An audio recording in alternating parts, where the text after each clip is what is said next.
Are they okay? Yep, I'm ready. All right, broadcasting now. Folks are starting to come in. Hi, everybody. Oh, cool.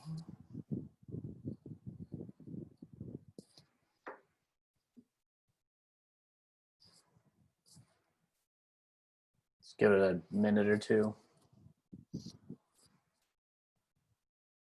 Hi, everybody. As everyone's signing in, my name is Nick Hool. I'm going to be kind of co-facilitating this with Gary, handling the technical side of things. I'll be managing the chat and Q&A. We're going to hold questions till the end, but if you have questions throughout, please put them in the chat or that Q&A function. I'll answer what I can via text, and if there's anything that needs to be answered by Gary, whether that's philosophical or otherwise, we'll definitely bring those to his attention so everyone can hear it and read it.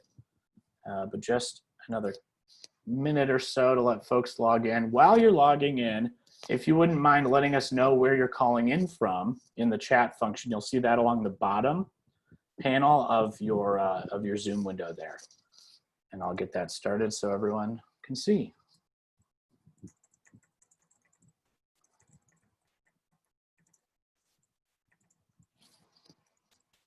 Hi, Frank. Hi, Frank. Hi, Carolyn. Thanks for calling in. Carolyn from Maryland, South Bend. Right, Johannesburg. Hey, Johnny, welcome.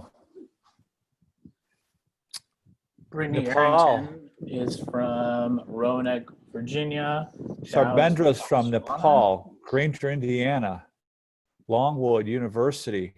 Rocky Mount, North Carolina, and Hickory, North Carolina, Jefferson County. Government, Harcourt, Nigeria. Hey, we got a great international crowd here, Nick. Welcome, Nigeria. Botswana. Coopersburg, Pennsylvania, Fort Lauderdale, Roanoke. You guys are amazing. Very cool. This is great. It's really good. And it's so exciting to me that these ideas are resonating across the world. It's so exciting. Definitely. Rocky Mount, more folks from North Carolina. Welcome, Rocky Mount. Daryl in Fort Lauderdale. We just did a training down there not long ago at, Nick, help me out. What was the name of the college? Broward. Broward, yep. Broward College in Fort Lauderdale. Right? Pembroke. Okay, Steve took the training of Steve from Pembroke, took the training at Hickory, North Carolina. Welcome back, Steve. Let's see here, Farmville, Virginia, calling in from the Longwood University, SBDC. Okay, excellent. Thank you, Brandon. Glad to have you. Granger, Abigail from Granger, Indiana. And Sarbendra Mala from Nepal. Johnny Harris from South Africa. Love Johannesburg. Johnny, welcome to the podcast, or to the, excuse me, to the webinar. Willow Weatherall from South Bend, Carolyn from Maryland. All right, Nick, I'll stop ranting, going on about the attendees. You ready to rock and roll? Sure, it looks like it's slowed down. Just get started and I'll make sure the chat is attended to as we're going. Yeah, I really like that, the starting off with the chat, because it sort of makes it feel like we're kind of getting familiar with people in the room and get the conversation started. And I want to leave time at the end for Q&A. I want to make this as interactive as we possibly can. You know, there's a lot here, and I'm always trying to stuff 10 pounds of potatoes into a 5-pound bag. So, you know, bear with me. I'm going to throw a lot at you here. And so if you have questions, throw them into the chat, you know, write a note down. I'm going to try to leave plenty of time at the end to get to those questions, but we're going to go pretty quickly. And thank you, Nick, for getting it all set up. I'm going to see if I can navigate this technology. Okay. Nick, you okay? We can see the screen there. You can hear me okay? Yep. Okay. Seeing here just fine. Okay, let's go. So this is really about the entrepreneurial mindset kind of 101. It's a look at the Ice House Entrepreneurship Program, the philosophy behind it, the way the course works, and some samples of the impact the program has had around the world. So my name is Gary Schoeniger. I'm the founder and the CEO of the Entrepreneurial Learning Initiative. We are the creators of the Ice House Entrepreneurship Program. But we also offer, our focus is on the entrepreneurial mindset in a much broader context than just the startup world. We live there too, but we're about entrepreneurial mindset education, professional development, training, and courseware for individuals and organizations worldwide. That's what we do. We do professional development and seminars for colleges and universities, nonprofit organizations, in addition to the Ice House curriculum. So I've been trying to figure this out for almost 30 years. I've been trying to understand how people that have no particular advantage in life manage to rise above their circumstances to create meaning and prosperity in their lives. How do they alter their place in the socioeconomic structure to create meaning and prosperity in their lives? And I chose those words very carefully because for me, entrepreneurship is not just about making money. It's about making meaning as much as it is about making money. And so I've spent the last almost 30 years, next year will be 30 years, that trying to sort of understand how underdogs win, right? And very quickly, you see that they're all innovative and entrepreneurial in some way. And, we've all heard the stories of the underdog, right? We love the underdog stories, and we've all heard them. Someone that starts with nothing, comes from all kinds of hardship and challenging background, immigrants, whatever. And yet, they take a few hundred or a few $1,000s, an unrecognizable idea, and over some period of time, usually a decade or two, they create something meaningful, right? They're not all billionaires, they're not all driving around in, Lamborghinis, but they create some kind of meaning and prosperity in their life with little or nothing to begin. And we often look at those stories and we tell ourselves, well, we attribute these stories or the attributes of the entrepreneur to fate or to luck or to their dispositional traits or some other factor that are beyond our control. And as I started to interview entrepreneurs and started to look at this and observe and analyze, I very quickly started to see patterns in their beliefs. And that's really what this work is all about, like understanding the underlying beliefs that enable ordinary people to accomplish extraordinary things.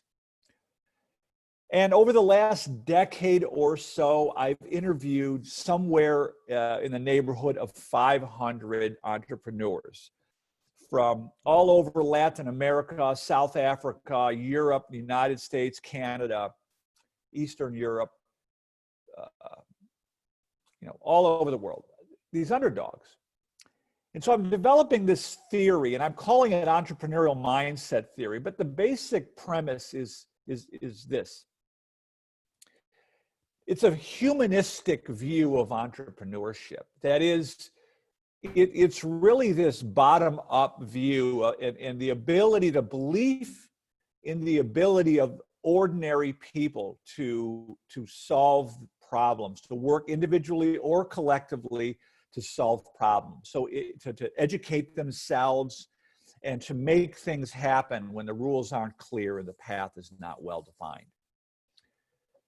I've also come to see that non-entrepreneurial behavior is learned.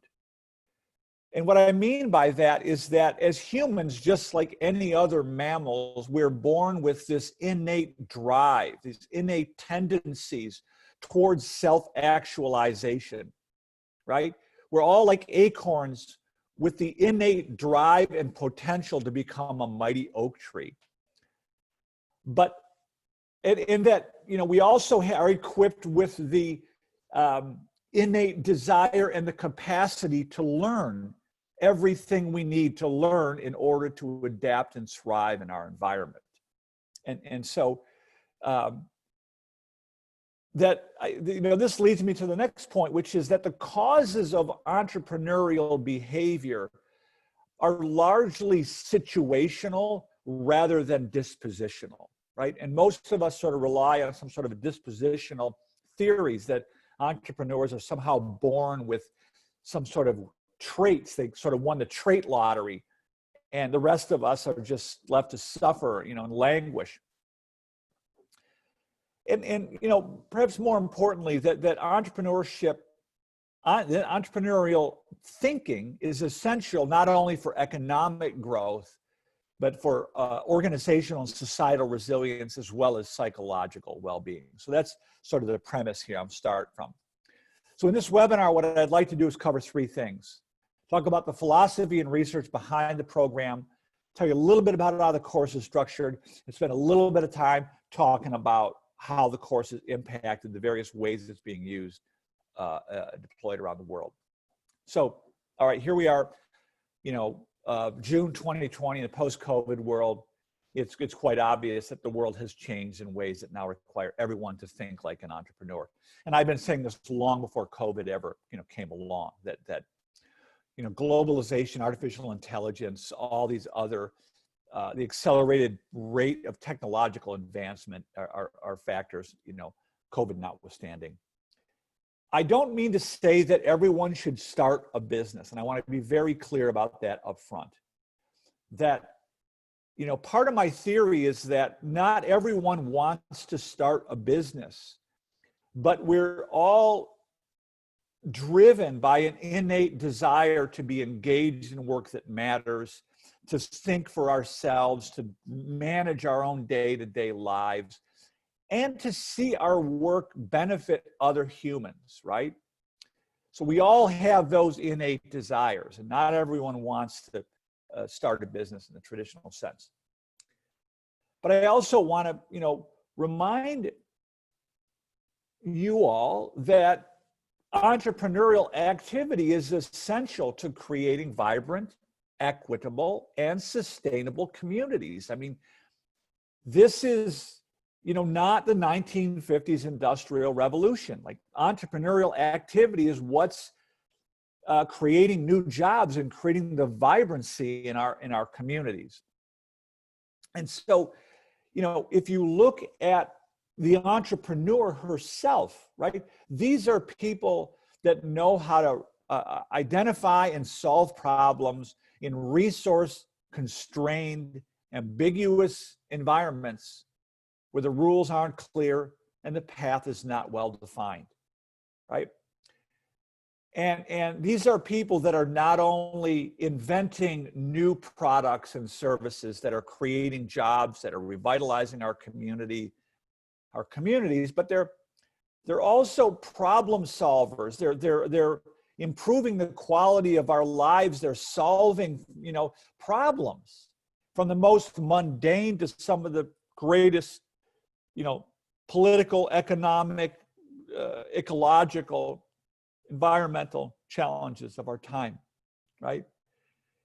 And the point here is that an entrepreneurial mindset, is essential for individuals and organizations to adapt and thrive. Another way to think about this is that everyone needs to think like an entrepreneur, and there is and always will be an unlimited demand for people that know how to think like an entrepreneur. You know, other big thinkers around the world are saying this. I'm not calling myself a big thinker, but like large organizations are saying, you know, the World Economic Forum refers to entrepreneurship education as essential for developing the human capital necessary for building the societies of the future, right? They get it. And in one paper, they said that it just caught my attention that it's not enough to add entrepreneurship on the perimeter, that it needs to be at the core of the way education operates. And I want to kind of dig in here just for a minute or two, right? So I interpret this as follows, that it's not enough to have an entrepreneurship program or a makerspace or whatever on your campus, right? It needs to shift from the perimeter to the core of the way the system operates. We need like an interdisciplinary approach to entrepreneurship. We have to recognize the broader benefits of entrepreneurship beyond just the startup world. Question is, how do we do that, right? That's really where that's the intersection of our work. That's a lot of what we do, is to help shift entrepreneurship from the perimeter of an organization to the core. The challenge that we face is that our ability to embrace entrepreneurship is limited by the ways in which we define it. Most people hear the word and they think, Mark Zuckerberg, and a lot of the programs that we see in colleges and universities are sort of modeled after these high growth type startups, right? The Silicon Valley narrative. And, kids are encouraged to come up with business plans and pitch decks and pitch investors and that's all fine and good. I mean, high growth entrepreneurs create a lot of jobs. I get it. They call them unicorns or gazelles, right? In the parlance of the high growth world, the gazelle or the unicorn is the startup that has the potential to go to $1 billion in 5 years, right? It's a ridiculously small, infinitesimal percentage of the entrepreneurial activity in the world. In fact, venture-backed startups represent a small fraction of a single % of all startups. So my point here is that that's a tiny fraction of entrepreneurship. It's a visibility versus representation issue. As Daniel Kahneman says, what you see is all there is, right? Some people think of entrepreneurship as a small business owner. Some people think of entrepreneurship as just an exploitative, greedy person who exploits others for his own gain, right? Good reasons for any of these perspectives, but they don't represent the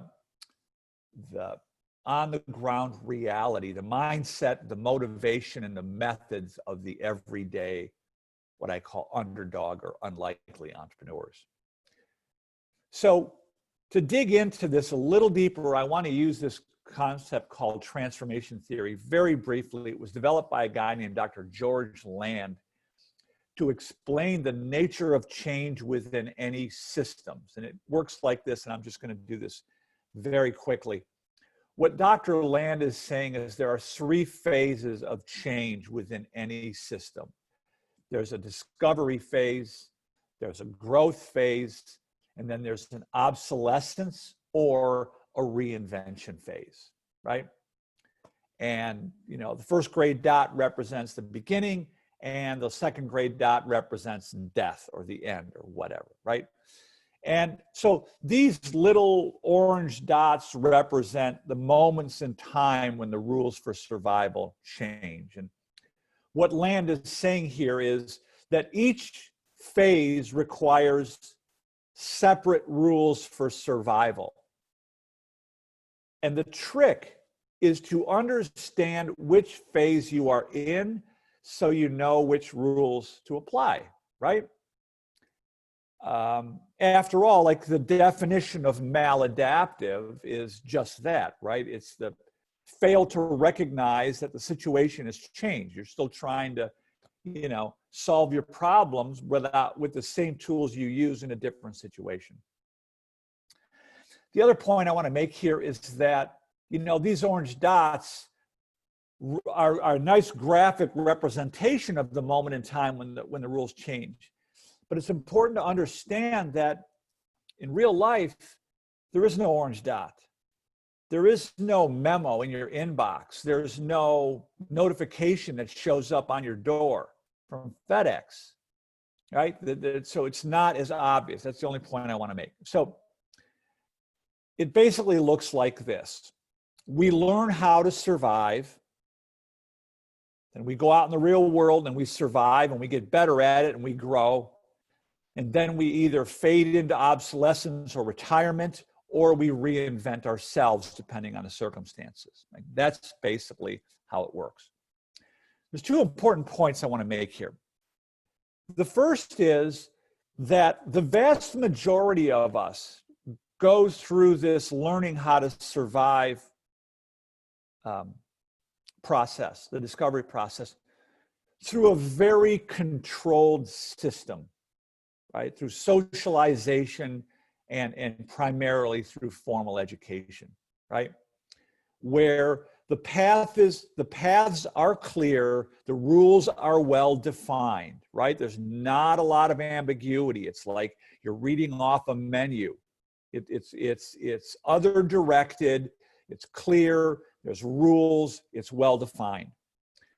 That prepares us to work in an organization that operates more or less the same, right? The useful thing has already been determined, and we expect to fulfill a predetermined role within that organization. And that role's, designed by others. There's rules and regulations and policies that we're expected to adhere to.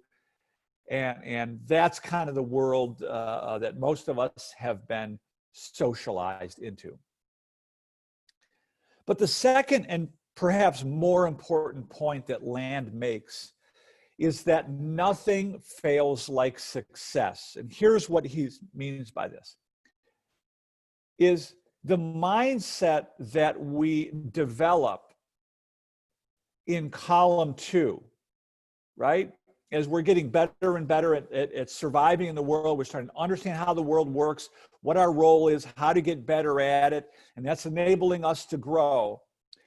But then we struggle when the rules for survival change, right? We start to, that's where we get stuck, right? We tend to double down on our existing beliefs rather than stepping back and examining some of our deeply held beliefs that will prevent us from adapting, right? Or reinventing. So that's what Land meant when he said nothing fails like success. The rules that are absolutely, the attitudes, the behaviors, and the skills that are absolutely essential for success in column 2 will now prevent us from reinventing ourselves or adapting. That's really the mindset piece of the work. I hope that makes sense. So I'm going to just sort of, stop here and say, stop looking at entrepreneurship as a business discipline and think of it as a self-directed opportunity discovery process, right?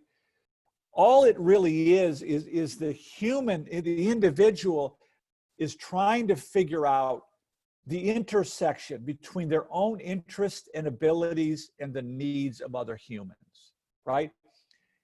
And that's what we're trying to figure out, how to make ourselves useful to others. But we're doing it like outside of the norm, outside of a structured learning environment where the path is clear and the rules are well defined, right? So that's really, if you step back, I tend to think about entrepreneurship through the lens of like behavior or biology rather than business. And if you zoom out and you observe the entrepreneur, what you see is a human being trying to self-actualize, right? Because that's how we do it. We find that intersection between our own interests and our own abilities and the needs of other humans. And that's sort of where the magic happens. And so figuring out how to make yourself useful, that discovery phase, entrepreneurial discovery, it works like this, right? Discovery begins. But let's consider the context now, right? There's lots of ambiguity. We don't know what's going on. There are no rules, or there are rules, but they're not posted anywhere. They're not in a book. The teacher doesn't have them. There's no rules. There's no posted rules. There's like laws of nature and human behavior, but they're not all known. And there's very limited resources. These two conditions are not incidental, they're essential, right? It's the pursuit of an opportunity within a highly ambiguous, resource-constrained environment that enables the individual to develop entrepreneurial attitudes, behaviors, and skills, right? So the connection is found basically once you have evidence that you've created something useful. And, that evidence comes in many forms. For a lot of people, it's currency. People are paying you for your product or your service. It might just be you got a lot of people using it, people talking about it, people have adopted your new way of doing something at work, whatever. But there's a connection, there's evidence that you've created something useful. My point here is that it's evidence-based. It's not speculative, it's not command and control. It's discovered through trial and error discovery. So the rules for discovery are basically come into three sections. It's problem finding skills, right? That requires empathy, curiosity, observation, and inquiry. Requires problem solving skills, creativity and innovation, critical thinking, experimentation, adaptation, collaboration, teamwork, networking, effective communication, resourcefulness. It also requires self-direction and self-regulation. Requires an internal locus of control, which we'll talk about a little more in a minute.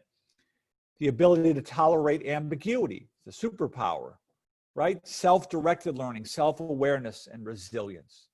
Now, my point here is that these entrepreneurial attitudes, behaviors, and skills are the 21st century skills that educators are now, touting. These are the skills, the so-called soft skills employers demand. They don't call them entrepreneurial skills, but that's what they are. So I'm just going to kind of end that first part. Just think about entrepreneurship as a self-directed opportunity discovery process. Now I want to talk a little bit about the mindset, and I'm going to be brief here.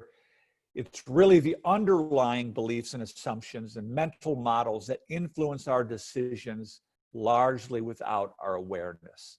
That's my definition of mindset. The literature is really lacking in any, I have a more precise definition, which I won't get into now, but the literature is not very clear on what a mindset actually is.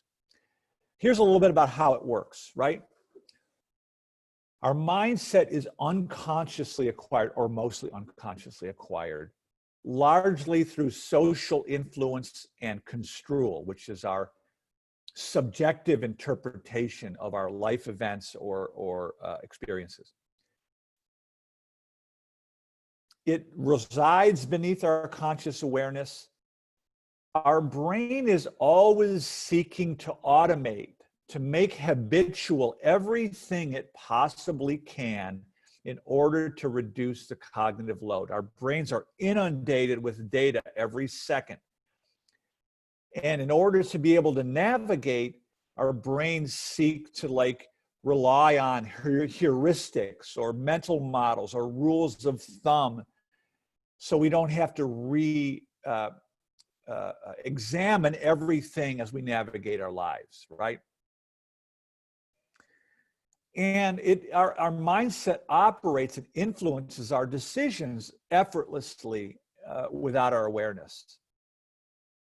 It's also important to point out that our mindset in motion tends to stay in motion. There are a number of cognitive biases that tend to keep our beliefs reinforcing our worldview and rejecting information that disconfirms it. So, that's the point here, is that a mindset in motion tends to stay in motion, right?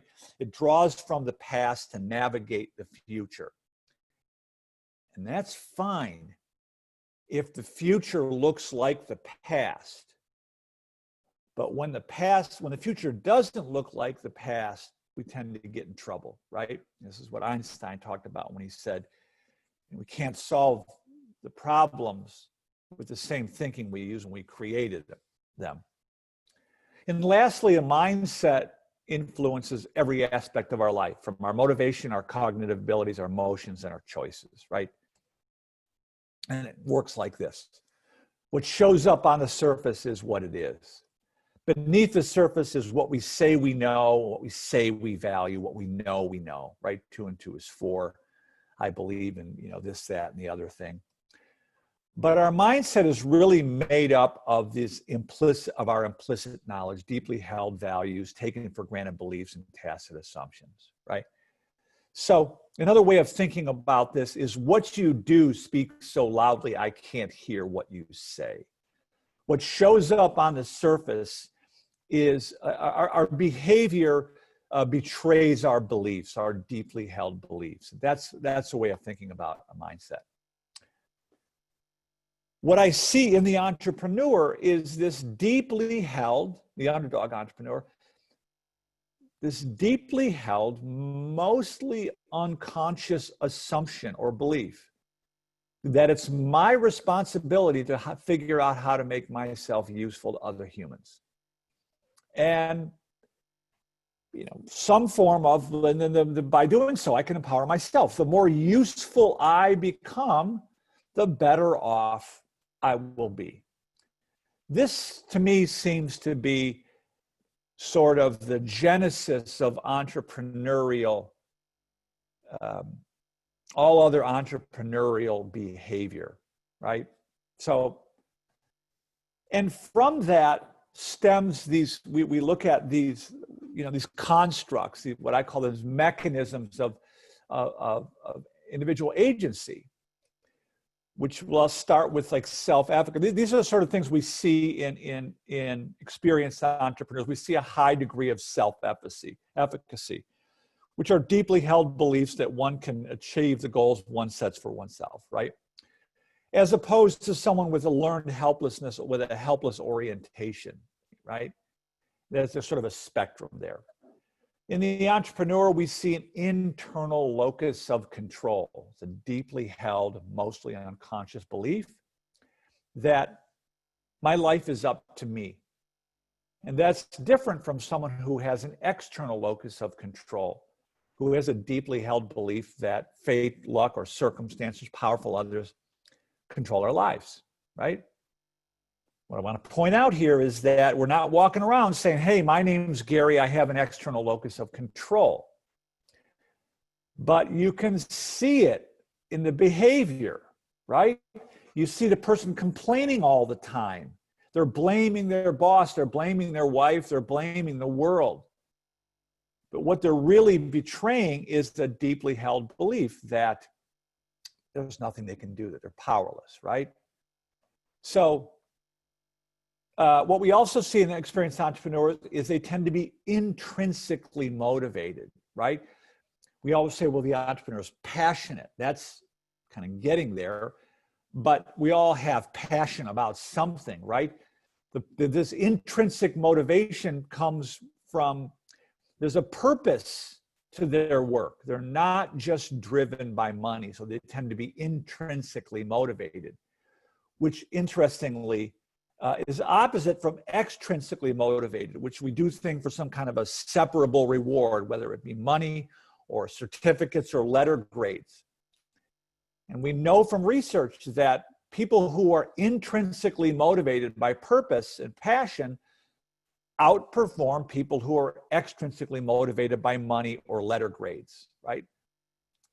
Let you think about that for a minute. But anyway, we also see in the entrepreneurs a growth mindset, which is a deeply held, mostly unconscious belief that my intelligence is malleable, that I can learn new things, that I can develop my talent through deliberate practice. I'm sorry to hear last week of the passing of Anders Ericsson. If any of you have read any of his work on deliberate practice, I highly, highly recommend it. It was life-changing stuff for me.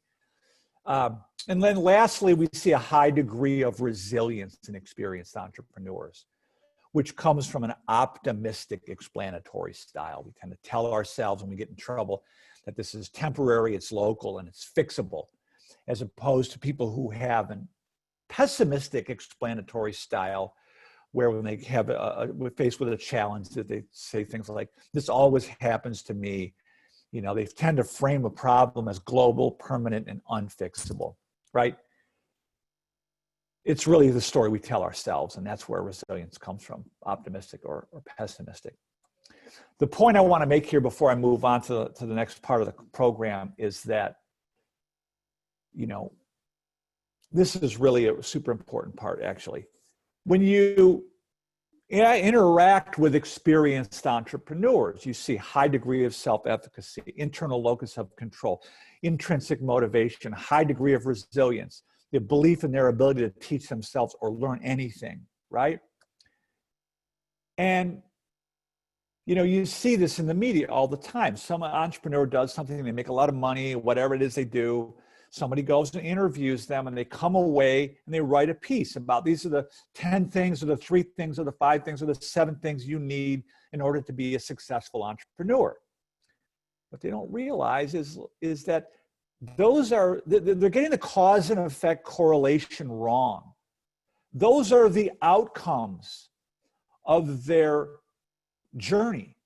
It's the pursuit of the compelling goal. Over time, they develop those characteristics. That's the point I wanted to make. So, okay, how the course works. That's the very brief overview of some of the logic. For those of you who want to become certified in the program in our training, there's a much deeper dive into some of that, the motivation and so forth in the mindset. I want to tell you a little bit about how the course works, the features and structure. The course was inspired by the story of one of the entrepreneurs I interviewed, Clifton Talbert, my co-author, as he attributed his entrepreneurial influence to his uncle Cleve, who owned the local ice house as Clifton was coming of age in the Mississippi Delta in the 1950s. He described his uncle Cleve as a man of 4th or 5th grade education, wasn't allowed in the bank, Jim Crow South. Yet here was this guy, he put money in the bank. He had to go in the back door. Clifton described to me that he just behaved differently than anyone else in our community. And so that's where the story comes from. Clifton and I co-authored this book, which became the basis for the Ice House Entrepreneurship Programs. So since we launched in 2011, the program has been developed and used in ways I could never have imagined. It's now in middle and high schools, community colleges, 4-year universities, being used in economic development program, veteran initiatives, SBDCs, reentry programs, workforce development initiatives, learning and development in corporate and professional development, and nonprofits around the world. There are now 4 different versions of the Ice House program. There's the original edition. There's the Student Success Edition, which is sort of like a college prep for high school or incoming freshmen. There's a Small Business Edition, and then we just recently released the Middle School Edition after a very successful pilot. With a couple of thousand students now have gone through it in the middle schools in the Erie, Pennsylvania School District. I'll talk about that in a minute. Course is structured to do a couple of things. Redefine entrepreneurship, as I just did, in a way that anyone can embrace. Not everyone wants to start a business. Who among us doesn't want to discover an opportunity? It's designed to inspire the students with real-world examples, right? What we call relatable social models. We're not learning from Mark Zuckerberg and Elon Musk, where the core concepts are reinforced by the firsthand knowledge and insight from some of the entrepreneurs. There's a little video vignettes in the program. We engage the student in the process as an experiential learning program.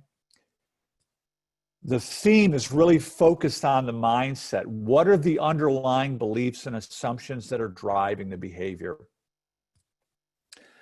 We also have structured the course in a way so that the students and the facilitator identify and interact with local entrepreneurs and invite them into the learning process. It's really quite powerful. It's part of our secret sauce, if you will. And lastly, we wanted to develop a program where the facilitator didn't need to be a subject matter expert. In 2008, I did some research for the Cisco Entrepreneur Institute in San Jose, California. And one of the things we found is that, the most efficacious entrepreneurship education initiatives tended to come from universities, elite universities, where they had super experienced entrepreneurs. And, you can't really scale that. It's difficult to scale. But the more we began to dig into it and understand it as a discovery process, we realized you don't need to be an expert. So That's the big thing I try to tell people in our facilitator training. Relax. You do not need to be a subject matter expert in entrepreneurship. You need to just understand that this is about discovery. You need to assume that your students, that there is a gap between what they think they're capable of and what they're actually capable of. There's another assumption that there's a gap between what the world thinks is possible and what is actually possible. And so as the facilitator, you're just operating on those two assumptions and you're encouraging your students to explore those gaps. The learning objectives, broadly speaking, are as I laid out a few minutes ago. Those are the learning objectives. We're really trying to teach the students of the Ice House program, whether middle school kids or postdoctoral graduates, how to separate signal from noise, how to figure out how to do something useful or add value when the rules aren't clear and the path is not well defined. There's some basic components to the course. There's some 8 core concepts that we distilled from hundreds and hundreds of interviews. Immerse them in the experience and reinforce with relatable social models. I'm going to be very brief here. These are the 8 core concepts that we extracted from our observation and analysis of hundreds of interviews we've done with unlikely entrepreneurs around the world. The foundation of it is exercising your power to choose. And that's really what you hear. The way you hear that in an interview with an entrepreneur is they'll start to articulate a compelling goal. There's something they're striving towards, right? And so we begin the program by asking students to start self-authoring. Start to think about the life you want to create. Don't think about the barriers. Don't think about all the things you're going to have to overcome, all the things you don't have. What kind of life you want to lead? What do you want to create for yourself? Then we jump in and start realizing that you're going to get what you want by helping other people get what they want. And the second concept we distilled from the interviews and analysis is that entrepreneurs tend to see problems as opportunities. Again, they recognize that it's not about them, it's about solving problems for other people. The third idea is that there's this other logic, there's this bias towards action, which sort of, when you look beneath the surface, what it reveals is this fascinating sort of biological logic model, right? They're learning by doing. They're able to tease out unarticulated needs through a process that I call micro-experimentation, right? Planning doesn't work. The entrepreneur is behaving like a detective trying to solve a mystery. Planning makes sense once you have evidence that you've got something useful. But until you have that evidence, planning is actually detrimental. We see the pursuit of knowledge, like they're always learning, and educators take note, right? These aren't always your best students, but they're always learning. And that's a very curious thing, right? They're incentivized to learn. And they're learning through non-traditional means, basically. Not only are they learning in the classroom, but they're learning through informal and non-formal means. They're learning through podcasts, through webinars, through audio books and regular books and social networks. They're just always learning, right? What's interesting about that to me is, what are the underlying assumptions of the entrepreneur, right? The more useful I become, the better off I'm going to be. That creates a very powerful incentive to learn. So we see this as sort of the core activity, always looking for problems, always trying things, and always learning. As a result, they become very resourceful. right? It's not the lack of money that holds them back. They learn to start where they are and use what they have to make things work. They learn how to create their own luck by being reliable and creating a reputation for solving problems. They tend to develop what I would call like a deliberate support networks of other successful entrepreneurs, right? It's a little secret here, but they tend to surround themselves with people that are a little further along, a little further up the food chain than they are, which most of us won't do because it's intimidating. Most of us, by default, surround ourselves with birds of a feather, right? Birds of a feather flock together. What we see in the entrepreneurs is they'll reach out to more successful entrepreneurs and create like a knowledge network. And lastly, we see this very high degree of resilience, which I talked a little bit about, which comes from, an optimistic explanatory style. So there's a much deeper dive. There's so much in each of those life lessons. I didn't even come close to giving them justice. There's a ton of research. There's really a lot of meat on those bones in the program itself. The next thing we do is immerse them in real-world entrepreneurial experiences using entrepreneurial learning methods, which is experiential, project-based learning, peer-to-peer learning, and it's self-directed learning. That's what entrepreneurs do on their own in the wild, right? The key here is they're solving ill-structured problems. It's not like you know the answer as the instructor. They're solving problems that are complex, they're open-ended, they're real world, they require collaboration, they require controversy, they're always evolving, they're separating signal from noise, right? And we have this Canvas tool that helps guide them through this ambiguity. We've broken the opportunity discovery into sort of three phases, which starts with problem finding, right? The first phase. Then once you understand the problem, then you start to tinker with solutions. And only once you have evidence of you've got a problem solution fit, do you then begin to advocate for the idea and implement it.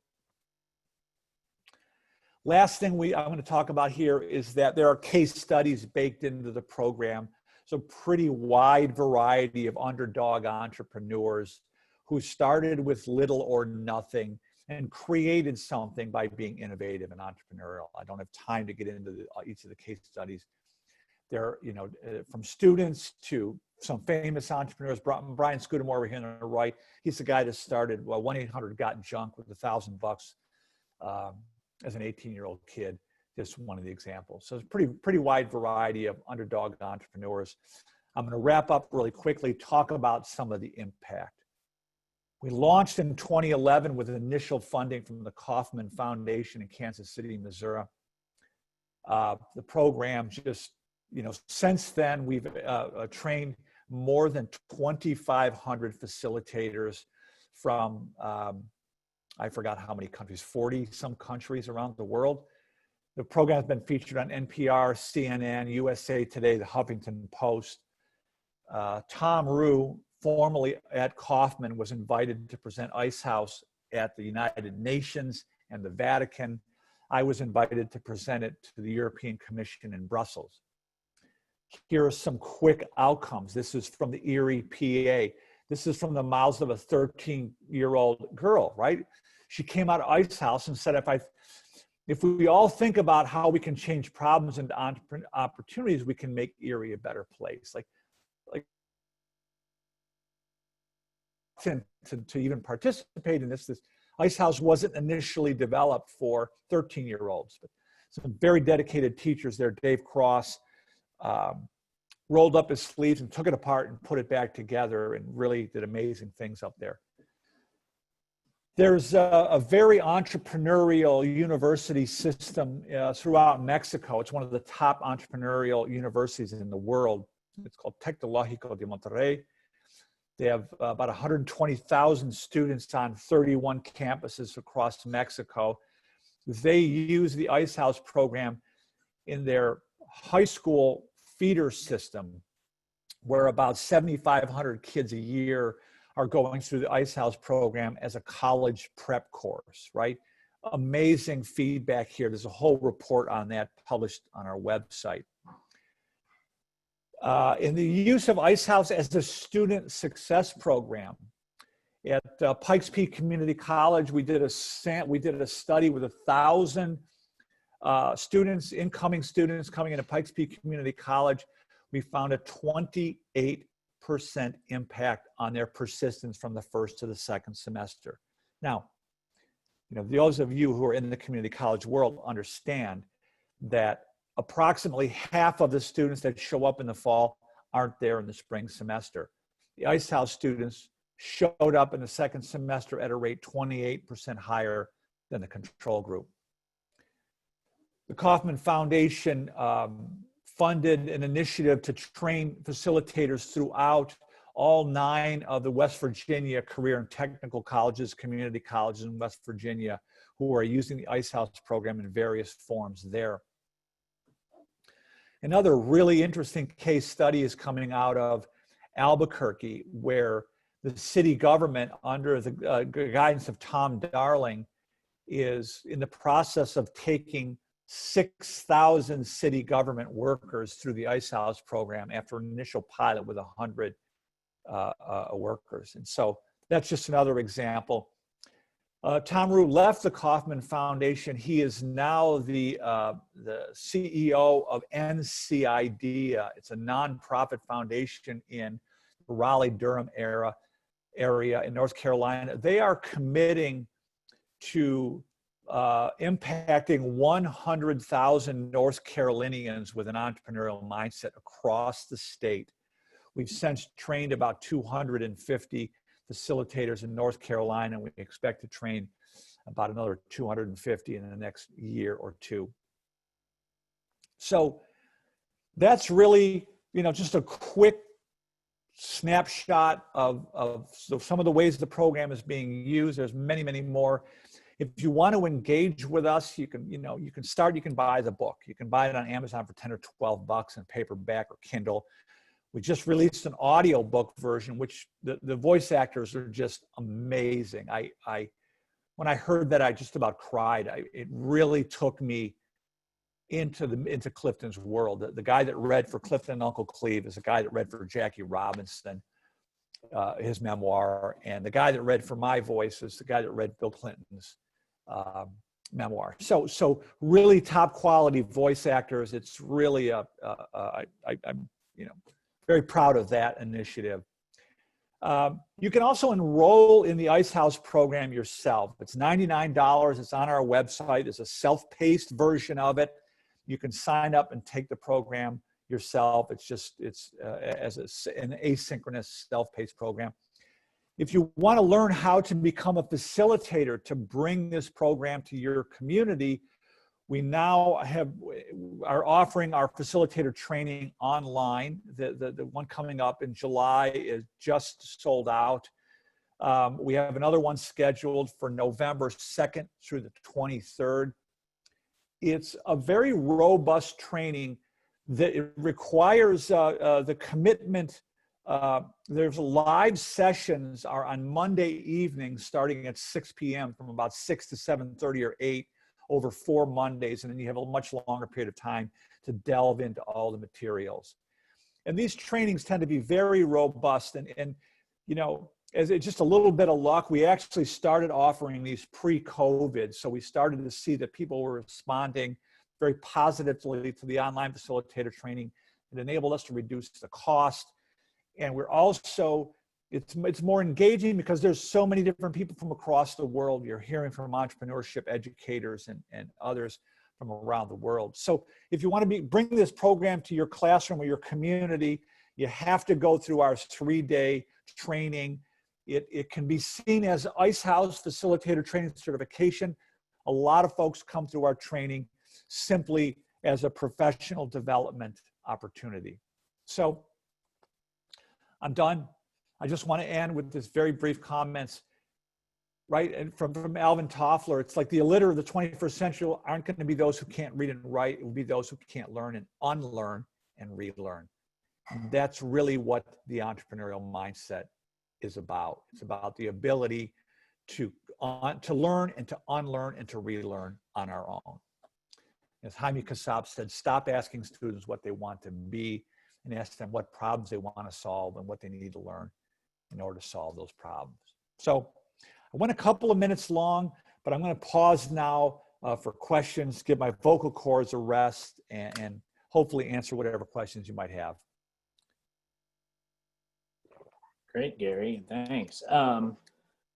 While we wait for some further questions to come in, I did want to highlight something that I forgot to mention. A recording of this presentation, as well as the slides for this presentation, as well as a slew of links from references Gary made throughout, both from the psychological literature along with some case study information, are all going to be in a follow-up email that'll go out in the next 24 hours. So if you're anxious to get the slides or anything like that, no worries there.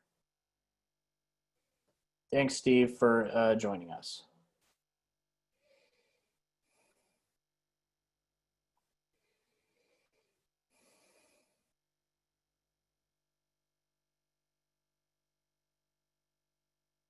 Any questions?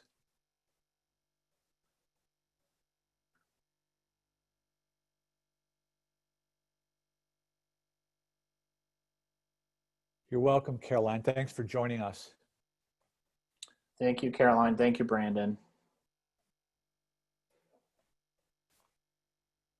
And if you do have any questions that we don't get to in time today, always feel free to respond to that follow-up email, and Gary and I can take a look and get back to you.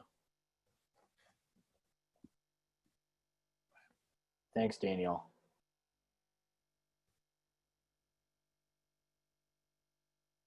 Great, Tiara, great.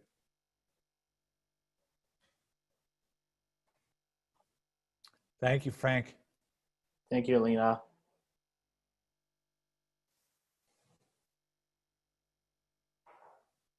Any aha moments here? Anything you all want to share? Anything just come up for you in the redefinition of entrepreneurship or the mindset understanding? Is that all making sense to you all?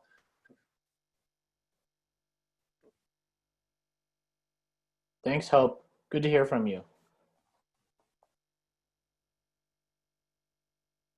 Justin says an aha moment for him was that mindset matters as much as the theory. Absolutely. You know, Justin, to that point, you know, I like to this quote from Carl Jung in which he said, "Until you make the unconscious conscious, it will direct your life and you will call it fate." Right? I mean, that's really, I think the mindset is probably more important than entrepreneurship. Thanks, Rajesh. Learn, unlearn, and relearn. Right? That's it. We have to learn, unlearn, and relearn, like without the guidance of another. Like that's part of it. We have to learn how to do that on our own without someone telling us what to do. Tiara, I've been trying to come up with a plan for how and who to market the program to in our area, and this has helped me to zone in on an organization I can work with. Excellent, excellent. Tiara, we've got a great support staff. Nick and Joni are, work tirelessly behind the scenes. They can connect you with other people, give you ideas about how other people are, bringing the program into their community. Absolutely. Thanks, Mark. Yeah. That's great. Great insight. Yeah, great insight, Mark. It's about the outward. That's really it, Mark. You got it. It's like the ones that fail are the ones that are only thinking about their own needs. And the ones that succeed tend to find the problem first, and then they find a solution. How can I contact them, Tiara? It's Nick, N-I-C. I just posted it in the comments. Oh, thank you. Duh. Okay, thank you, Nick. Tiara, she's already got Joni's email address. Yeah. Yes. And Tiara, I'll also be the one sending the follow-up. So like I said, if you want to just reply to that, that's fine. Perfect. Thank you.